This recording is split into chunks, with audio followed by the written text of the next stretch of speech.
Xiaoru. Tatay, sa wakas nandito ka na.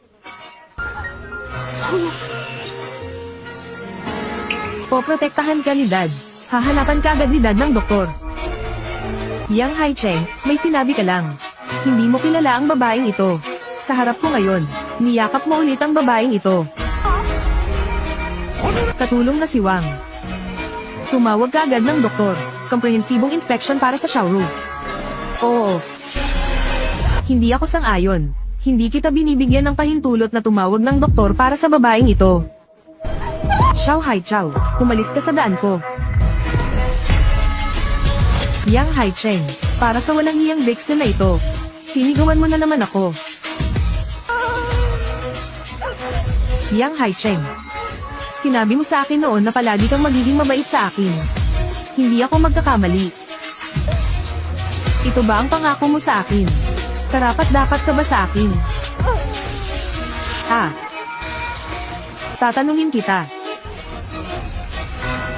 Sino ang gumawa nito? Sino ang gumawa nito? Sino ang humila ng damit ni Xiaoru? Sino ang pamunit sa nag-iisang larawan nila ng kanyang ina? Sino ang nakatama sa Xiaoru ko? Yang Haicheng, ngayon sa kasal namin sa Macau. Kailangan mong gawin ito para sa kainahinalang babae ito. Ikaw ang gumagawa nito sa amin. Sabihin mo ulit. Sabihin kung sino ang isang kainahinalang babae. Bayaw. Ang asong iyon ang unang nag-provoke ng tama at mali. Ginawa lang namin. Bayaw. Ngayon ang iyong malaking araw. Kayo. Ikaw. Bakit mo ako sinaktan? Anong ginawa mo kagabi? Oh my God. Bakit mo binugbog ang anak ko? Haicheng, may sasabihin ka. Paano mo matatalo si Xiao Chao? Maglakas loob na ay bully ang Xiaoru ko. Ay isang asong babae. Fuck him, wala akong kukunin.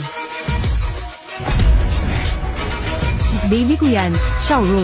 Hindi ko pa nahawakan ng isang daliri nito. Ang lakas ng loob mong bugbugin ang anak ko ng ganyan. Ilang beses mo siyang binugbog.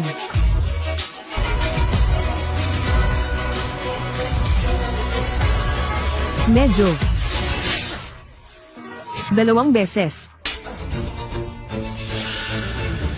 3 beses. Sabihin mo na, hindi ko